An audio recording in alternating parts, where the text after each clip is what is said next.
অন্তৰেৰে জীৱনত কিবা এটা কৰি তোমালোকে বেলেগ ফালে মিনিংটো লৈ আমি সৰু ঘৰৰ মানুহ কিয় ডাঙৰ হ'ব নোৱাৰিম প্ৰশ্নটো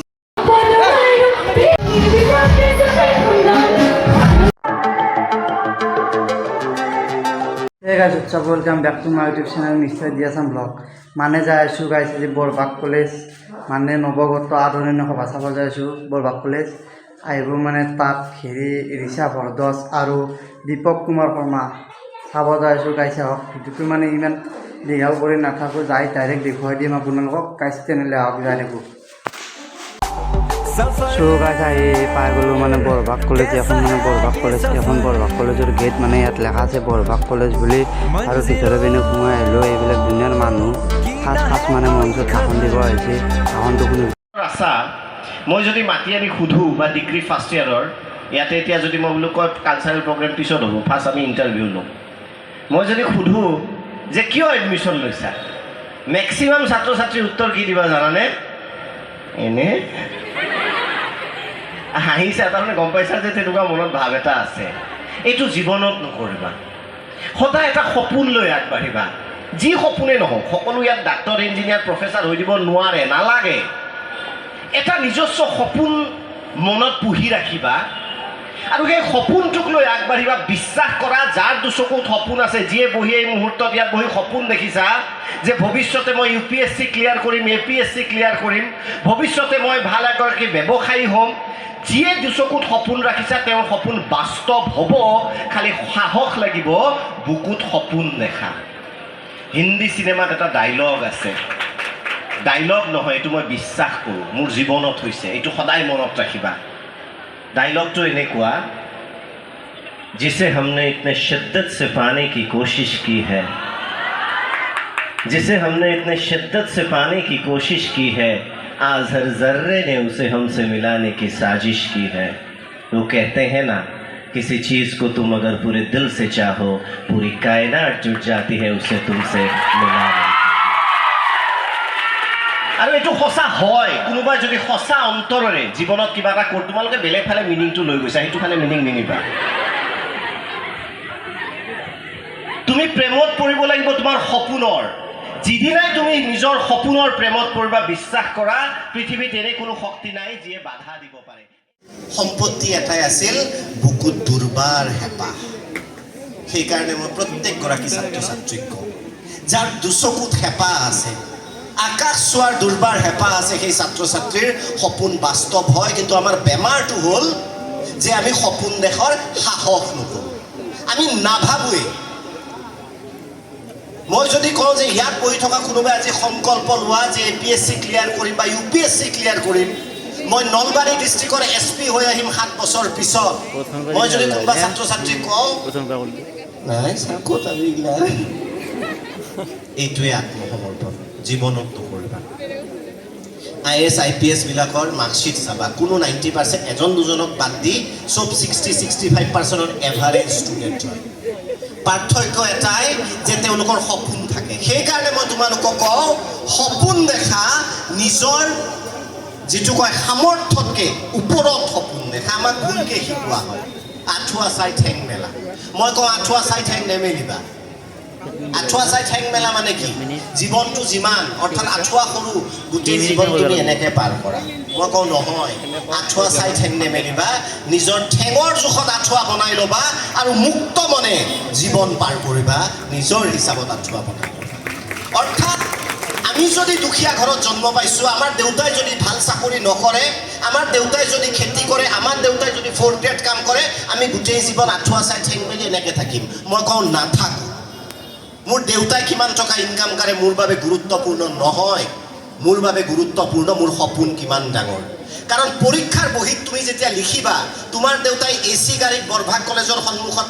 নমাই থৈ গৈছে নে ক'ৰবাত চাইকেল লৈ দেউতাই থৈ গৈছে বা ভঙা চাইকেল এখন লৈ আহিছা বৰভাগলৈ খোজকাঢ়ি আহিছা ৰাতিপুৱা বনবিটা হৰলিক্স খাই আহিছা নে ঢেকীয়া শাক আৰু পন্তা ভাত খাইছা মেটাৰ নকৰে যিডাল কলমেদি লিখিছা 200 টকাৰ কলম 2000 টকাৰ কলম নে 2 টকাৰ ৰিফিল মেটাৰ নকৰে মেটাৰ কৰে বহীখনত কি লিখিছা সেইটোহে শিক্ষকে গুৰুত্ব দিব সেইকাৰণে মই কওঁ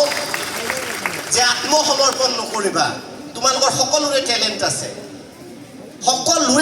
আছে কিন্তু বেমাৰটো হ'ল যে আমি আত্মসমৰ্পণ কৰি দিওঁ যে আমি এনেকুৱা ঘৰৰ পৰা গৈ তেনেকুৱা আমি কেনেকুৱা কৰিব পাৰোঁ।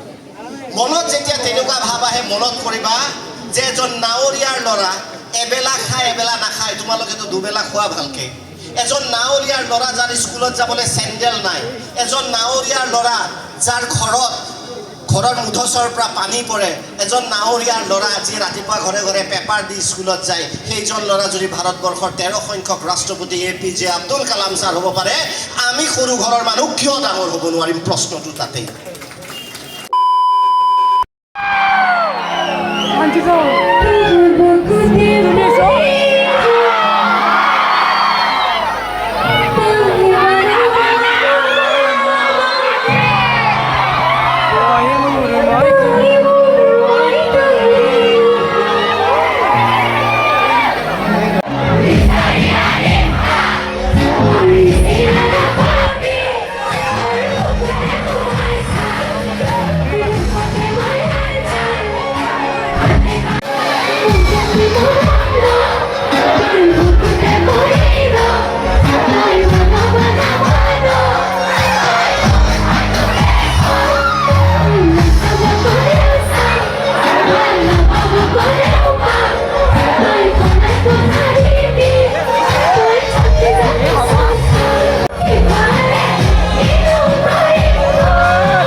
মানে নৱগত আদৰণি সভা চাই ঘৰ পাই গ'লোঁ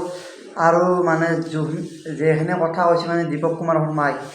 বহুত ভাল লাগিছে কথাখিনিতে আৰু মানে ঋষা ভৰদ্বাজৰো গান শুনি বহুত ভাল লাগিছে। তেনেহ'লে গাইছে যে ভিডিঅ'টো এখন যদি চাই ভাল পালে লাইক কমেণ্ট শ্বেয়াৰ আৰু ছাবস্ক্ৰাইবটো কৰি দিব। তেন্তে জয় অসম।